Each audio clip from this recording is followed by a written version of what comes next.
All right, let's go ahead and get going. My name is Chris Higbee. I'm the Chief Product Officer with Soar AI, and I'm pleased to welcome Stephen M.R. Covey and David Kasperson, who are the co-authors of Trust and Inspire. This is a #1 leadership book, just recently announced as #1 leadership book, um, and excited to learn more about it, and also how Stephen and David are partnering with us here at Soar AI to make their content available through our coaching modules within the Soar AI application. I'll go ahead and kick us off. Let's take a look just real quickly at our agenda, some introductions initially, an overview of Trust and Inspire by Stephen M.R. And then I'm going to be interviewing Stephen and David, and then we'll wrap up and we'll be able to get the rest of you all on your way. So with that, let me go ahead and make an introduction of David. So David Kasperson has worked closely with Stephen M.R. Covey for nearly 20 years and is also the co-author of Trust and Inspire, How Truly Great Leaders Unleash Greatness in Others.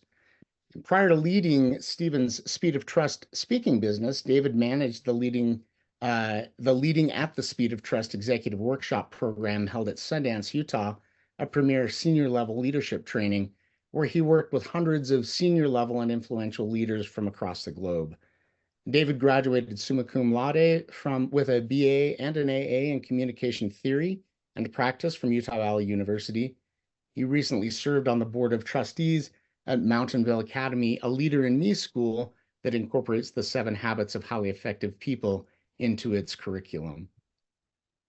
And Stephen M.R. Covey is the New York Times and #1 Wall Street Journal best-selling author of The Speed of Trust, which has been translated into 26 languages and sold over 2 million copies worldwide. He is also the author of the newly released bestseller, Trust and Inspire, How Truly Great Leaders Unleash Greatness in Others, which was recently named as the #1 leadership book of the year by the Outstanding Works of Literature Awards.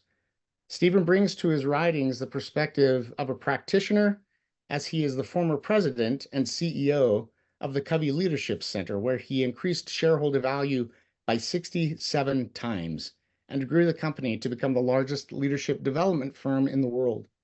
At a Harvard MBA, Stephen co-founded and currently leads Franklin Covey's Global Speed of Trust practice.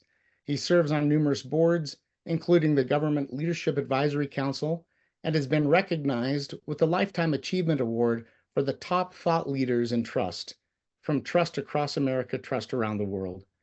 Stephen is a highly sought-after international speaker who has taught trust and leadership in 60 countries to businesses, government, military, education, healthcare, and nonprofit organizations. Please welcome Stephen M.R. Covey. All right. Well, thank you, Chris, for that kind introduction. And hello, everyone. I'm delighted to be here with you. And my colleague David will join me in just a few minutes. We'll have a conversation with Chris. What I thought I'd do at the outset would be to kind of give you an overview of this Trust and Inspire book, because this tremendous SOAR AI tool we have is tied to this book to help people really become trust and inspire leaders and coaches and mentors in their lives and in their organizations, on their teams. And I think it's a really exciting thing, but I thought it'd be really helpful if maybe I first gave a construct of the Trust and Inspire approach to leadership. And then we'll have a discussion with David and I with Chris, and then we'll tell you more about the SOAR AI product for Trust and Inspire. So I'm going to go ahead and share my screen here and talk about Trust and Inspire. It's based upon this book, as Chris mentioned, How Truly Great Leaders Unleash Greatness in Others. Let me begin with a metaphor that I'll use as kind of as a foundation to set the stage. So this here is Death Valley, California. It's considered one of the hottest places on earth. It has the world's highest recorded temperature, 134 degrees. It not only is hot in Death Valley, it's dry. The average rainfall is just 1 inch in a given year. In fact, there was recently a 40-month period in which only half an inch of rain fell. So because it's so dry and so hot, nothing grows there. It's probably why they call it Death Valley, right? But interestingly, in the winter of 2005, for some unexplained reason, 6 inches of rain fell. Just a very brief period. Unprecedented. Sure enough, just a short time later, here's what Death Valley looked like. Wildflowers popped up and carpeted the entire valley. It turns out it wasn't dead after all. It was just dormant. The seeds were there, but they were dormant until the conditions changed. As the late, great Sir Kenneth Robinson said, maybe we shouldn't call it Death Valley, but instead Dormant Valley. Now, that's not quite as catchy, but it's a lot more accurate. Now, if you think about that, people are a lot like this. The potential, the talent, the greatness is there. It might be lying dormant. It might be unseen. Our job as leaders is to be more like a gardener that is creating conditions for the seeds to flourish than it is to be a mechanic that goes around fixing things and fixing people. As leaders, we are gardeners. And just like the life and the power is in the seed, the life and the power is in the people. And we're gardeners creating conditions to unleash it. That's the idea of Trust and Inspire, getting results in a way that grows people. Now, here's the basic premise of the book, is that the world has changed, and yet our style of leadership has not kept pace with this changing world. And we all know the ways that the world has changed through technology. It's happening right now in front of our eyes.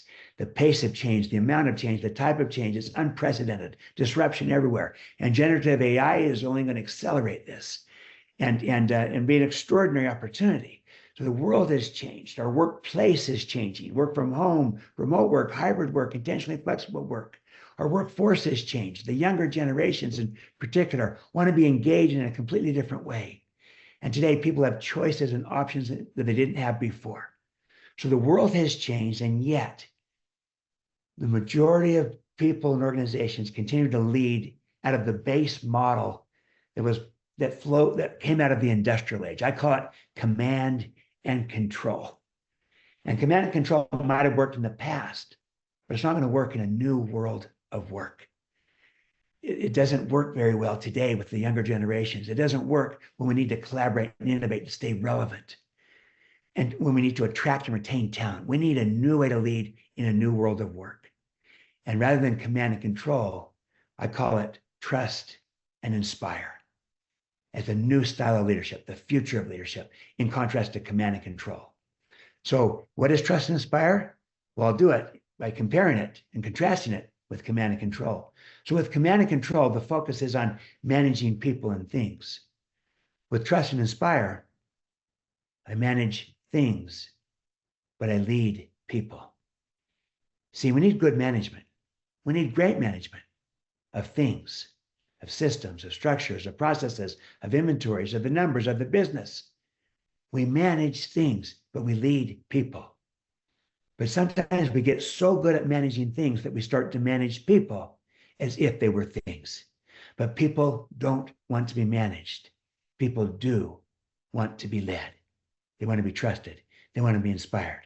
So it's not either or, it's and, but the context matters. Manage things, lead people. Command and control, the focus is on efficiency. And that's a good thing with things. The weakness is that it tends to be transactional. By contrast, trust and inspire, the focus is on effectiveness, which is far more transformational to relationships, to teams, to cultures. Be efficient with things. Be effective with people. The moment we try to be efficient with people, we lose our effectiveness. With people, fast is slow and slow is fast. Command and control, the focus is, I'm a mechanic. So I'm going around fixing things and fixing people. It's a mechanistic view of the world. Trust and inspire. I'm a gardener. I'm creating conditions for the people to flourish and to grow because I recognize that the life and the power is in the people. The greatness is in there, even when it's lying dormant. Command and control. I have a fixed mindset towards others. So I'm trying to contain them. It's a control mindset, really. Trust and inspire. Just the opposite. I have a growth mindset towards everyone. So I'm trying to unleash the capability, the potential, the talent that I believe is inside of people and helping them come to see it in themselves. Finally, one last contrast. Command and control that focuses on motivation. So it's external, extrinsic, outside of ourselves. A heavy focus on rewards, carrot and stick motivation. Nothing wrong with that. It's just incomplete. By contrast, trust and inspire, the focus is on inspiration. It's internal, it's intrinsic, it's inside of people. I'm trying to light the fire within. That fire, once lit, can burn on for months, if not years, without the need for constant external stimuli. See, to inspire comes from the Latin term inspirare. It means to breathe life into. And that's what trust and inspire does. It breathes life into relationships, into teams, into cultures. Command and control tends to suck the life out of. It's exhausting. It's no fun, not creative. This is a better way to lead in a new world of work. It's what people want, to be trusted, to be inspired. Now, look, we made a lot of progress through the years. We started with what we might call authoritarian command and control. That emerged out of the industrial age. Scientific management, Frederick Winslow Taylor. That was a good thing. It brought efficiency in. But the problem is we didn't focus enough on people. So we began to say, let's focus on people. And things like emotional intelligence and strengths and trustworthiness and mission, good things. And we became far more enlightened. The problem is we didn't shift the paradigm, the mindset of how we view people and how we view leadership. So you know what? It just became an enlightened form of command and control, a better version of it, far better version, more advanced, more sophisticated, but still different in kind.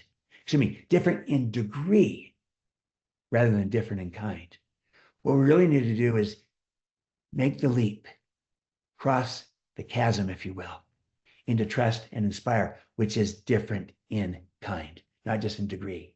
A whole new way of leading because we see and people and leadership differently. Now, look, here's a way of thinking about this. Authoritarian command and control operates on fear.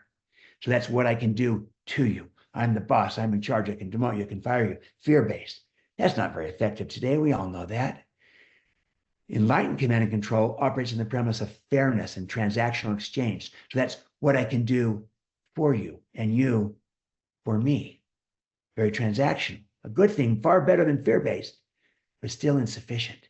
Trust and inspire operates on the premise of inspiration, of collaboration, of partnership. It's what I can do with you and what we can do together. Again, different in kind.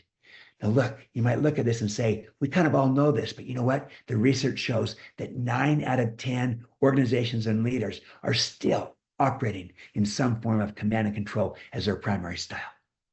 Only about 1 in 10 has made the leap. But making that leap is going to make all the difference. So what are some examples of trust and inspire leaders? Well, let me give you one, real-time one. So this is Satya Nadella, Kathleen Hogan, the CEO, Chief People Officer at Microsoft. When Nadella came in, he inherited a situation where, Microsoft was still big and strong, but they were, in their own words, fading into less and less relevance. They were losing talent. Their culture had become cutthroat competitive, and they were not innovating anymore. No longer the cool place to work. Nadella comes in. He puts in Kathleen as his right-hand person. From the beginning, a completely different kind of leadership, a different style. He modeled the behavior he wanted to see with empathy and humility, vulnerability. He trusted. They moved from a management model to a coaching model. He inspired through caring and through purpose. Long story made short, they began to win in the workplace. They built a high trust culture that inspires. They're not perfect, but you know what? They're not measuring engagement. They're measuring thriving, different in kind. They're a talent magnet again. They're winning in the marketplace. They're collaborating, they're innovating, they completely reinvented themselves, first around the cloud, now around AI. And their stock price has gone from $36 to $443. They unleashed the greatness of their organization by first unleashing the greatness of their own people through the power of leadership and how they lead. to unleash the greatness inside of everyone. How you do it matters. Your style matters. So let me talk about how we become a trust and inspire leader. It starts with our paradigm, our mindset. And there's 5 fundamental beliefs that collectively comprise a more complete and accurate paradigm of people and of leadership. Paradigm comes from the Greek paradigma. It means a mental map or a model. This is a more complete and accurate map of people and of leadership. It's these 5 beliefs. Again, I'm trying to give you the paradigm that's vital that we adopt as leaders to become trust and inspire. First, I believe that people have greatness inside of them. Might be lying dormant, but I see the potential, the greatness. So if I buy that belief, my job as a leader is to unleash their potential, not to try to contain or control them. As Henry David Thoreau put it, it's not what you look at that matters, it's what you see. Do you see the potential? Do you see the greatness? Second, I believe that people are whole people, meaning body, heart, mind, spirit, and they bring their whole selves to work. So if I buy that belief, then my job as a leader is to inspire, not merely motivate. Now look, if people were only economic beings, just a body, the motivation would be sufficient. Just pay them. And they do have a body. They want to be paid. And they want to be paid fairly. But they also have a heart. So they want to care and connect and belong. They have a mind. They want to grow and develop. They have a spirit. They want to contribute, make a difference, add value, leave a legacy. So inspiring will take you to a whole different place than motivation can ever reach. So how do I view people? As whole people with greatness inside of them. How do I view leadership? That's the next 3 beliefs. I believe that there is enough for everyone. That's an abundance mentality, not a scarcity mindset. So if I buy that belief, my job as a leader is to elevate caring above competing. Yes, let's compete in the marketplace, but let us care and collaborate in the workplace because there's enough for everyone. Fourth, I believe that leadership is stewardship. It's about responsibility, not rights. Influence, not position. So if I buy that belief, my job as a leader is to put service above self-interest. And in the process, self-interest is served. And finally, I believe that enduring influence is created from the inside out as opposed to outside in. So if I buy that belief, my job as a leader is to go first. Someone needs to go first. Leaders go first. Look at these beliefs collectively. This is a more complete, a more accurate map of people and of leadership. It's vital we start with this, because if you have a bad map, of the territory, a bad map of people, a bad map of leadership, then we'll just remain in enlightened command and control at best. If we have a more complete and accurate map, we can truly move into trust and inspire. Start with these fundamental beliefs. So I invite you, as you look at these, would you pick one of these to work on as we walk out of our session today? One that you would like to get better at, one that you'd like to do more of, double down on, move the needle on. It starts with our paradigm, 5 fundamental beliefs, and then shifts to our stewardships. See, leadership is stewardship. Well, there are 3 stewardships, 3 responsibilities to move from command and control to trust and inspire. This is now what we do and how we do it. This is how we show up to our people, to our team. Here's what they are. They're simple. They're just not easy. First, we model. Second, we trust. Third, we inspire. Modeling, trusting, inspiring. Modeling is who we are. Trusting is how we lead. Inspiring is connecting to why. It's simple. We model, we trust, we inspire. It's just not easy. That's where a coach can be so helpful. So, modeling who we are. This is our character. This is our competence. This is our credibility. And the whole idea here is that we model the behavior that we would like to see. We want more respect, we model the respect. We want more openness, more transparency, we model the openness, the transparency. The point is, we go first. Someone needs to go first. Leaders go first. We model the humility and courage that is needed today, like Nadella and Kathleen Hogan did. Second, trusting. This is how we lead, and it's how we show up. It's how our people experience us. Do we trust them or not? We might think that we do. Do they feel it?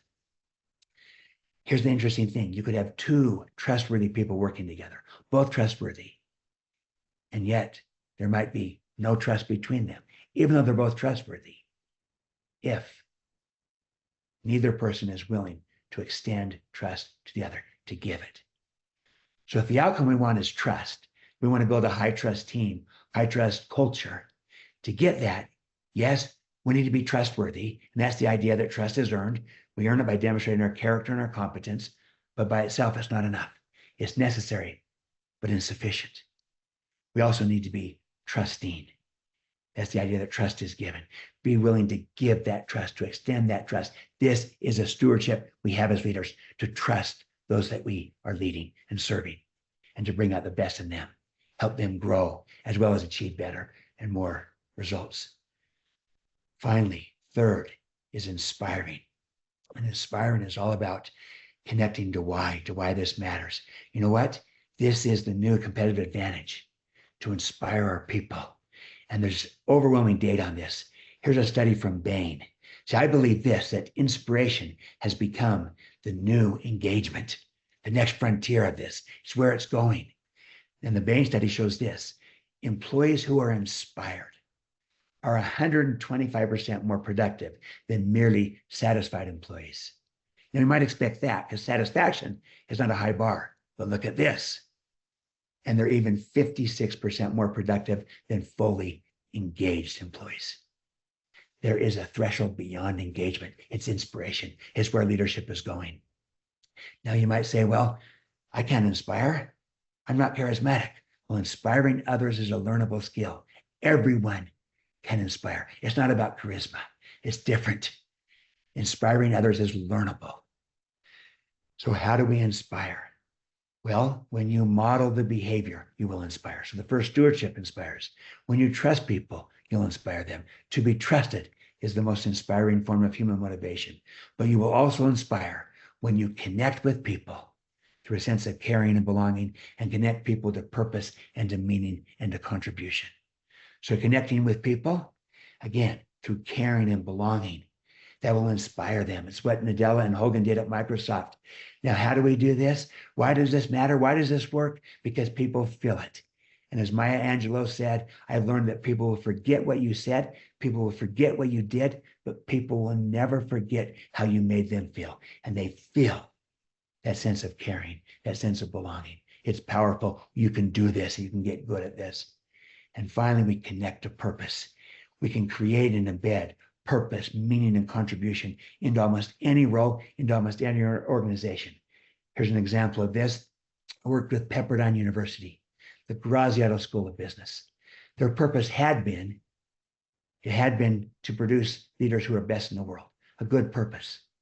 But then they changed one word and inspired everyone. They said, no, our purpose is not to produce leaders who are best in the world. Our purpose is to produce leaders who are best for the world. Best for the world leaders. Everyone was inspired. Went to a whole different level. Friends, 3 stewardships. We model, we trust, we inspire. Simple, just not easy. I'll conclude with a little video that shows you the power of a Trust Inspire team, Trust Inspire culture. This is Eric Weinmeier. He describes himself as, I'm the blind guy who climbed Everest. Watch his story. It is a Trust and Inspire story of a Trust and Inspire team and culture, and look at what they were able to create together through the power of Trust and Inspire. Let's run the video.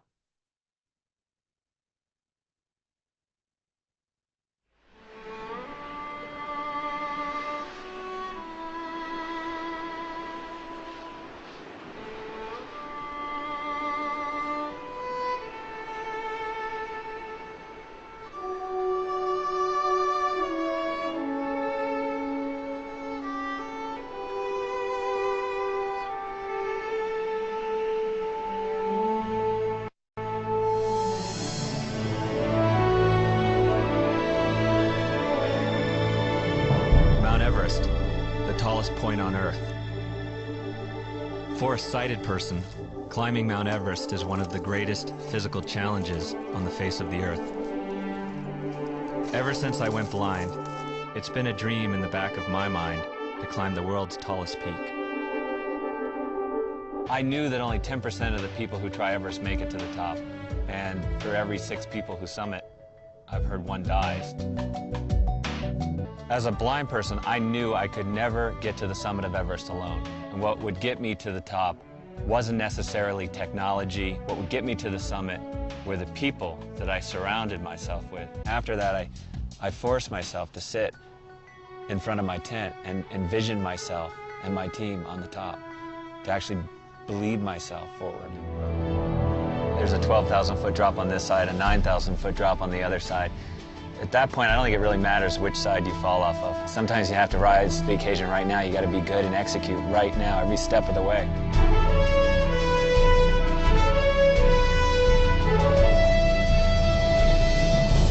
We're on the top. I can believe it. I did it. I can't believe it. Good job. You did it, man. We're on top of the world. We are on top of the world. I don't think I'm very different from anyone else. I think everyone has a yearning for greatness inside them. That ability to reach out into uncertainty, in a sense, I guess, to climb blind.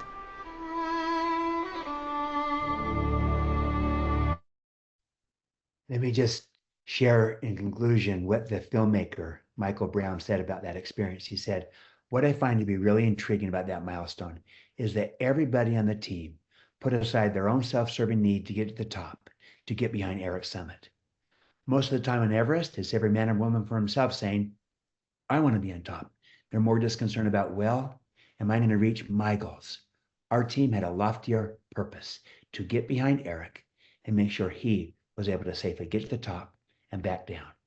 As a result of that, everybody on the team was able to get to the top. The greatest ascent in history, putting service above self-interest, and in the process, self-interest was served. My friends, we need this kind of leadership in our world today. We need it on our teams, in our organizations. We need it in our homes and our communities. You can be this kind of leader, a trust-inspired leader that becomes a model, can become a mentor to not only help our organizations and our people to succeed, but ultimately to lift all society. And that's what this tremendous Trust and Inspire AI coach can do. That's why we're excited about this. Thank you, my friends. I'll turn the time back over to Chris, who's going to engage David and me to talk further about this. But I appreciate this chance to give you the essence of what I mean by trust and inspire. Well, thank you, Stephen. I am inspired by that. I'm inspired by that story. I happen to be a Grazie Dio graduate from Pepperdine, and I can absolutely attest to that type of leadership now beginning to make its way into our universities and businesses. So thank you for leading the way in that, Stephen. And with that, let me welcome David Kasperson. And David, we're grateful to have you join as well. On the topic of inspiration, in fact, let me get back to our slide deck here so we can share some things. But on the topic of inspiration, I just wanted to start by asking what inspired you to write Trust and Inspire, and what's the primary message that you feel like if a leader walks away from just one thing from reading this book, what would that be? Yeah, well, let me answer the first part, and David, don't you take the second part? The one thing to walk away with. What inspired me to write it, and David helped me write it, and is simply this, that the gap between what we are doing and what we're capable of doing is too great. It was Gandhi that said, the difference between what we are currently doing and what we are capable of doing would solve most of the world's problems. Well, guess what? That's a leadership issue.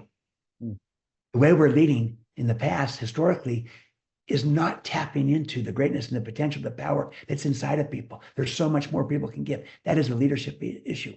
That's on us. We've got to lead better. And it's a new world. The old way of leading won't work in this new world. We need a new way to lead in a new world, and it's trust and inspire. So it's really to try to unleash the greatness, the potential, the talent that's inside of people. So we can get two things. First, better business results is better for the business, but it's also better for the people. It's both. I love that. David? Yeah, just where Stephen kind of nailed most of the key aspects, certainly with the presentation that was shared as well. As far as what people might get out of the book, for me, there's two things that kind of continue to stick. Sometimes I'll see Stephen do an exercise in this where he'll have people think back to their own experience, their own world, and identify somebody who really has been this kind of leader for them. And we've asked this question to thousands of leaders all over the world, and we've never had anybody come up and say, I don't have somebody who's been like this. Everybody's had this kind of an experience, being on the receiving end of this kind of leadership. Reflecting on that experience tends to, in and of itself, be quite inspiring, because everything that Stephen's talking about, it means that I'm Exhibit A. I can look at this and say, not only is this possible, but I've been on the receiving end, I've experienced this. So I think that's maybe the first part of it, is recognizing how real it is, because while everybody's had the experience, it's also, as Stephen indicated, it's not the norm. It's not the common experience. So there's a commonality that everybody's had it, but it's not what's most prevalent. And the second, I think, component, and I think we may get into this a little bit later on, and Stephen touched on this as well, is there's a question we invite people to ask, and we ask of ourselves is, you acknowledge most of us have a trust, inspire intent with the way that we lead. But the question we've got to be asking is it possible that my style might be getting in the way of my intent? Or in what way, in what situation, in what relationships do I go, for efficiency instead of effectiveness? What are the things that are keeping me from being the same kind of leader that I've experienced when I've had my biggest breakthroughs, most impactful, most inspiring levels of performance? That's an awesome concept. I feel that every day in my work, and if I let my guard down, so to speak, in fact, I had an experience with this just yesterday where I was really tired at the end of the day. I'd been working, about 12 hours already, and someone wanted to have a long conversation with me, and I had to kind of dig in there, right? And I love the concept that trusting, that you mentioned, Stephen, earlier, that trusting is the greatest motivator. And so one of the ways that I've learned to show trust through what you teach in the book is to pay attention, is to engage, is to connect, like you say, Stephen. So thank you for that. It's a great point, David. And that brings me to my next question. And I'm sure a lot of the leaders that are on this call are wondering the same question. What are some of the common challenges for actually implementing this in an organization? And how have you seen organizations overcome some of those challenges?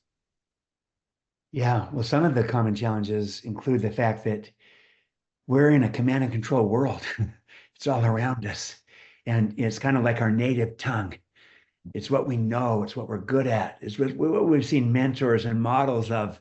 And maybe for many of us, it's what brought us to where we're at today. So in the past, it might have worked, but it just, to paraphrase Marshall Goldsmith, what got us here won't get us there. So maybe command and control has worked in the past, but it's not going to work in this new world of work. It's not going to be very effective. It's not going to help us collaborate and innovate so we stay current and relevant. It's not going to help us attract and retain talent when the talent does not want to be managed, but wants to be led, trusted, inspired. So we need to shift our style to stay relevant. And so making that shift can be hard. It is a leap. And especially when we kind of know the other model better. We also made you fear, David and I came up with 5 barriers that get in the way. And they include, but what if I try this and it doesn't work? Or what if I lose control? Or what if I've been burned before? Because out of fear, and sometimes people think that this sounds like a soft form of leadership. This is weak and soft. It actually is the strongest form of leadership imaginable. It's strong. This is not about lowering expectations. It's actually about raising expectations and helping people live up to them and see themselves different and that they have greatness inside of them. And so there's a variety of different kind of barriers that can get in the way, from structural to, to kind of cultural, to all, this is what I know, it's what I'm good at, to skill-based, to ego-based. I have a hard time letting go, and I'm the smartest one in the room, to all kinds of different barriers that could get in the way. So we devote a huge part of the approach to overcoming those barriers individually. And then we also try to help teams and organizations overcome those barriers organizationally. David, what would you add to that? Yeah, I love the two epic imperatives you shared earlier. We have to win. Everybody has to win in the marketplace. We've always known that. We've always measured that. We've always looked at that, and we think of that in terms of performance. And because we don't perform, there's not a place for the people. But the order that you've described here of winning in the workplace first really looks at the people component, and I think there's a lot of alignment toward that conceptually right now. You're seeing a lot more, general positivity, focus on well-being, and things like that, which are all great and wonderful things. The rub comes in when, well, let's focus on well-being, but if we're not performing as an organization, we can't focus on well-being until we're performing. We've got to kind of earn the right to do that. And the reality is it's just the opposite. It's the level of connection with people, seeing things beyond just the specific role or function that somebody's in. When you can get past the perform focus to the recognition of the people aspect, that's a great first step. The other side of that risk, though, is you can't also abandon the idea of the need to perform. That's I think where we see some of the challenges. We've got some clients that have been working on this for a while, where they're really great organization, positive, good people, care about the people that they lead and serve. And ongoing, they'll ask, well, should we stop focusing maybe on accountability then, so we can, create more positive environment? And if you think about that trust inspired leader, somebody who worked with you, we'll always ask, did you find that person had low expectations of you or a lack of accountability? And just like Stephen said, no, it's just the opposite. There's actually greater accountability in that kind of a setting. So the risk kind of goes both ways, that, yeah, we've got to perform, absolutely. And we've got to connect with people and serve people well. But both of those things, we're talking about doing them both together, keeping them both at a high level, not trying to balance or sacrifice one for the other. Usually we'll see teams, organizations that are on one or the other side, usually stronger in one or the other area, and it's not lowering the one you're strong in so you can focus on raising the other. It's bringing them both up together. Yeah, that it reminds me. I actually was quite involved in the remote workspace long before COVID hit and made it a regular thing. And one of the things that we saw a lot in that is that companies, rather than figuring out how to trust their employees to work remotely and work from home, they wanted to add software to their computers that would show how often they were hitting their keyboard, and wanted to be able to sort of invade their space. And it was sort of command and control on steroids, right? With that, talk to us a little bit about, in your view, how this trust and inspire style of leadership can shape the future of work, particularly in a remote world, but also in just a much more distributed world than we have been used to in the past. Yeah, well, your point is valid, Chris, that COVID manifested a lot of it, amplified what people were. And if there was a low trust organization and they went to remote work, well, you know what? The people might have been working remotely, but they didn't feel trusted. And you saw a lot of that productivity software that looked and felt like surveillance software to the people when there was low trust. When there's high trust, it actually amplified it up, where people actually felt trusted. And the key to the being able to trust is that you build the agreement together around the trust being extended. So it's not a blind trust, and there's still control. It's just the control shifts. It shifts from trying to hover over and micromanage someone, because that is command and control to the T. That no one feels inspired by that. No one likes that, but people do it because they don't want to lose control. But instead, what if you were to build an agreement together around the trust being extended with clear expectations, and with an agreed upon process of accountability to those expectations. But rather than you being the arbiter and the judge hovering over someone, judging the person about how they're performing, instead, what if they report back to you on how they're doing against the agreed upon expectations and goals? And so there's still control. It's just in the agreement, not in you hovering over. And so this has the potential to transform everything, because you can shift, you can move to this model of really unleashing what's inside of people, the potential, the greatness, still keep control, just a different kind of control through the agreement, not through micromanagement. And yet in the process, because people feel so empowered, so trusted, unleash what's inside of them. The data shows that people perform about 3 times better when they're trusted, and they come up with possibilities and alternatives. You innovate 11 times more in a high trust culture. And so we can be far more collaborative, far more innovative if we increase the trust. We'll have greater energy, greater joy of our people, greater well-being. It can transform everything on both sides of the ledger, in the performance and in the well-being and the energy and the joy of the people and the growth and development of them. And so that's the potential, is that this is a strong form of leadership that is relevant for our time. Awesome. Awesome. Thank you.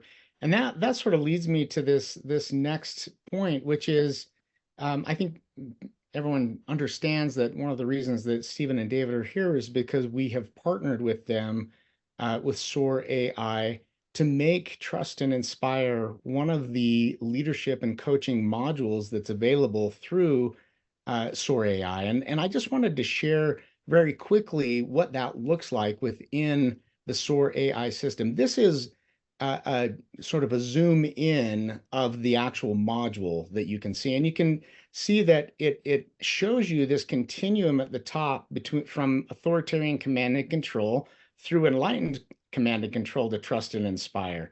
And this is actually, that scoring, or that placement on that continuum, is based on the AI watching, listening into a meeting that I've been in, for example, and then helping me to see where I fall in that continuum, and then providing me with guidance, as though it's Stephen. I like to call it Stephen MR on your shoulder, right? It's as though Stephen is sitting there with me, and then as soon as the call is over, it's like, all right, Chris, let's talk about how you did, right?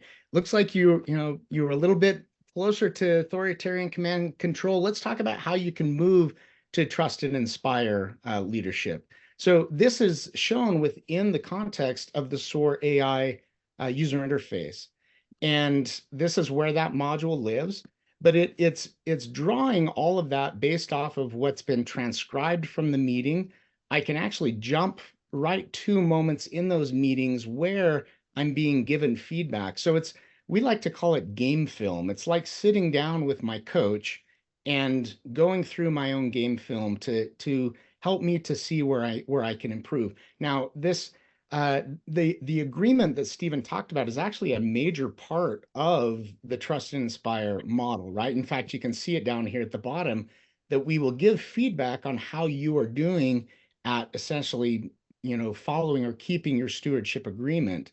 And so again, it's that constant reiteration of these models. And here's an example of some of that feedback, and you can see that it's very, very personalized. In fact, Stephen, would you mind maybe just sharing your thoughts on when you first saw this, how you felt about what you were seeing, and how you felt like it could be beneficial to people in the workplace? I was blown away by it and so excited by it. And let me tell you why. It's because David and I have been talking about most people's intent is to be trust and inspire. We all want to, we want to perform. Trust and inspire means we get results. We all want to do that in a way that grows people, in a way that inspires trust. We want to do that too. I think everyone does. But how are we showing up? Because your style, how we show up, may not be matching that intent. This is a way of saying, how am I showing up? Is there a gap between my intent to be trust and inspire and my style, which might be, hey, maybe I'm a more command and control than I thought I was. And I didn't realize I was showing up that way. And where am I falling short? Is it my paradigm and those fundamental beliefs? And you can take a deep dive. See, what you need to know is it's not just the summary piece. You got to deep dive into each of those 5 modules, those 5 components, the fundamental beliefs. There's 5 of those, and you got to deep dive into them. And it might come out that you're not really seeing or communicating the greatness in others.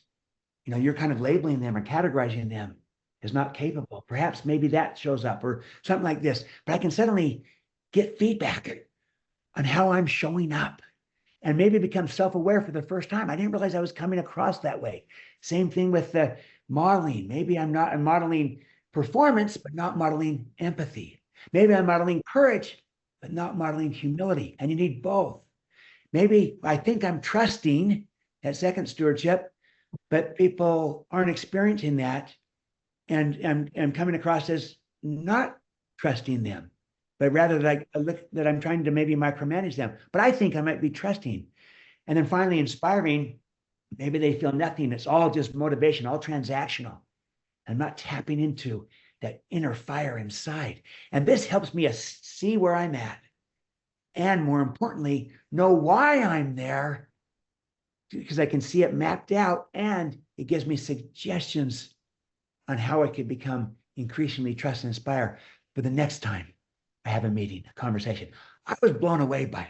I'm so excited by this because of what it can do to coach people, to gain self-awareness, and to know what to do next. Wonderful. David, do you have anything to add to that? Yeah, I was so, the senior is right word, what's so mind-blowing about it. We've been measuring trust inside of teams, organizations, individually for well more than a decade. And it's so helpful for people to get the kind of feedback that will come out of those things. But there's a trend that continues to run, and it's always surprising to people how large the gap is between how I think I'm coming across and how I'm actually being perceived. That was one of the things that really went into writing this and looking at this. That we talked about some barriers that keep us from being trust inspire, and the biggest one, more than any other, is the fact that most of us tend to think that we already are that way. And so if that's the case, and it absolutely is, it means I'm getting off calls with my teammates, with clients, with the work that I'm doing. And the perception I have when I get off that call, if the data holds true, is not accurate to what other people are taking away. It might be directionally strong, but there's a lot that you're missing. And what this does so well, and even more significant than you might get in a 360 or some other kind of feedback instrument like that, where you're getting levels or directions of what people are experiencing, this is giving it to you immediately. And the thing that always happens after you do a survey like that is you need to have time with people to meet to help you understand. Help me understand why you answer these questions these ways, or what is it that I'm doing that's causing you to frame your experience with me this way. You get off the call, and within minutes you've got the tool is giving you feedback around how you showed up, specific, like you said, to in this part of the conversation where you said this thing or that thing, and both positive things as well as constructive things on where you could work on things. So like I said, the game film aspect of this, it's one thing to have game film, but the tool aligns toward this framework of not just having the film, but like Stephen said, the components that's just so useful. And maybe the last thing I'll hit is that sometimes it's really hard when you get rough feedback to have the conversation around what maybe you did or what maybe happened. You're doing this with a tool that's intelligent, that's got the ability to look at you and communicate to you, and you don't feel like you're under the magnifying glass. This is not a person, but it does give you some tools to then be able to go to the person instead of just opening and saying, hey, tell me what I did wrong. It's, hey, I may have come across this way and I wasn't intending that. Here's where my style may have gotten in the way of my intent. That's a strong position to be in from a leadership standpoint. It really influences people's outcomes and takeaways. Thank you. It actually reminds me, I've been one of the early beta testers of this, and so I've had it running on my meetings, dozens of meetings over the last several months. And one of the things that I've seen is that it's actually helped me to notice that my leadership style is different depending on the context, right? So if it's a if it's a meeting having to do with, dealing with issues or problems, I sort of show up a little bit differently than I do if it's sort of a more general discussion. And that's been really helpful for me to know, okay, I'm going into this kind of meeting. How can I prepare myself so that my style isn't getting in the way of my intent? And that leads me to a question that I have for you, in that this is obviously this is an incredibly powerful tool. How do you see it being integrated into your program? So as you're going out and training people on this, how do you see this then really benefiting your clients after you leave the room, so to speak? Yeah, I'll maybe start with this, Chris. If you've read this book or been through a workshop in this, you come out with a different goal or feel for your own kind of self-awareness, because you are asking this question about how am I showing up. So whether you were to use the tool or not, you're coming out with a mindset and a frame of reference that you're wanting to have more clarity on the experience that you're creating for those that you lead, your ability to really influence, as opposed to just push or leverage or what's really being the outcome. This just takes that ability of having some self-awareness on, again, what I'm trying to focus on and get better at. It just makes it a no-brainer. Like you said, you can have this on your meetings. It just feeds back to you right away. Stuff that right now I'm just relying on my own personal barometer to look at and hope how I came across or how people experienced me. So I think the application is really immediate in helping me know, am I doing something differently as I move on? And David, if I can sort of restate that a little bit, what I'm hearing is you saying that you train them, they get the book, they get the workbooks, they may have all the tools, but sometimes that can kind of go on the shelf. But having something like this that on a daily, regular basis is sort of that reminder of what they've been trained on, that will help that to solidify in their minds. Am I kind of understanding that correctly? Yeah, no, absolutely. And when I've gone through and used this with my own meetings, like you've got what's up on the screen here. If I've got feedback that's coming in on the fundamental beliefs, for example, that tells me, I may buy into this belief, but here's where my style might be coming across, then great. I've got those other tools, resources. I've got the book. I've got the materials that we've done with training that I can dig back into in that specific area. This just gives you kind of a laser target on the areas that you need to improve on, because there's a lot in here. This is such a deep topic. And rather than, eating the elephant, trying to do it all at once, this gives you the ability to focus on something specific, to work on that's digestible, that's accessible. I think it's extremely helpful and can be augmented as well by additional coaching or other things of that nature too. Great analogy. Stephen? Yeah, I would just add to it that, again, the biggest gap when we do workshops, when we do training, is people usually will say, I buy this idea. I want to be this kind of leader. I think I am this kind of leader. Most people, again, as David said, the biggest barrier to becoming a trusted, inspired leader is that we think we already are one. Like David said, could be wannabe. We're all on the journey, but how are we showing up? This just gives real-time data. We become self-aware, and then we learn where we really need to give focus to. And it could be that, I'm not seeing people as whole people in the fundamental beliefs. I'm seeing them as just fungible economic beings that I can move around, but I'm not coming across as really having an interest in them as a person. And that's going to get in the way of both results and the people and the growth of the people. Or I'm not really trusting, because our research shows that we overestimate how much we trust by about 3 times. We think we're trusting, but it's not coming across that way. Suddenly we become aware of this. We see this, that I don't appear very trusting in these meetings. I'm not showing up that way. I just think you can't put enough of a value on the idea of getting real-time data of how we're showing up. Is our style matching our intent? And if not, we're not. And what can we do about it? This helps us. It's a on your shoulder coach that helps us move and become better, because we're on a journey to becoming trust and inspire, all of us, including myself. And so this is exciting. And I think that's the real value of this.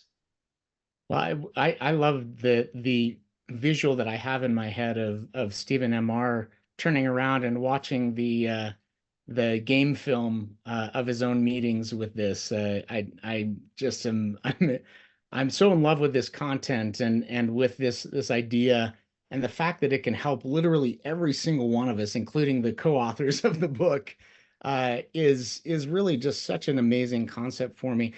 I can't think of a better way to start a Friday morning. We're nearing the end of our time together, but I just wanted to ask, are there any parting thoughts for anyone who is looking to implement Trust and Inspire into their organizations?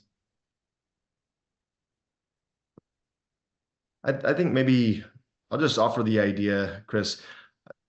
I think everybody is looking to implement the principles and components that are undergirding this into their organization. Everybody wants to win in the marketplace. That's why we're doing what we're doing. Everybody wants to be in a workplace where they feel like they're winning there as well, and they're part of a team that's doing important and meaningful work, and they're making contributions. The nature of work has just gotten so less transactional over the years. People really want to feel like what they're doing matters, and that they matter to who they're doing it with as well. So I've not met anybody, as we've talked through any of this material or content over the last couple of years as it's been out, that's not wanted to operate this way. I think what I'd leave is just an additional added level of enthusiasm to how doable this really is. Again, when it feels tough, it's look back in that mirror. I and all of us are a product of some leader believing in us, not just in a positive way and having an attaboy, but genuinely believing in our potential and creating conditions like the Death Valley metaphor, where we bring the rain. The power really truly is in the seed, and knowing that, I think, makes it really easy and a lot more helpful to look at any difficult, challenging situation, innovation, whatever it is that you're facing, recognizing that there's a lot more potential in it than we might feel or recognize. And my job as a leader is to feed and create that, just as it's been done for me. It's really the accessibility of this in our world right now. And what I would add to that is simply, I usually like to end with the idea that go first. Leaders go first. Someone needs to go first. This is a tool. This SOAR AI Trust Inspire Coach, it is a tool that is really about helping us go first, how we're coming across, so that we can be our best version of ourselves, a trust inspired leader. And we're coming across that way. We're self-aware of it. And we know what we're working on. We are going first. We are modeling the behavior we would like to see. This is a great tool to help us do precisely that. And so that's the strength of this. And to David's point, just like people have been trust inspired leaders to us in our lives, and it's changed everything, what if we could become that kind of leader for those that we lead? That's the opportunity here. I love that. Thank you, Stephen. And for those of you who are ready to go first and start using SOAR AI, please visit us at soar.com. You can send me an email directly if you'd like to, chris@soar.com. And we'd love to help you get not only the SOAR AI platform, but the Trust and Inspire module. Stephen, David, thank you so much for your time. We hope we can have you back, but we know how valuable and precious your time is, and just want you to know how grateful we are that you joined us today. And thank you everyone else for coming as well. This concludes our webinar. Thanks everyone. Great to be with you.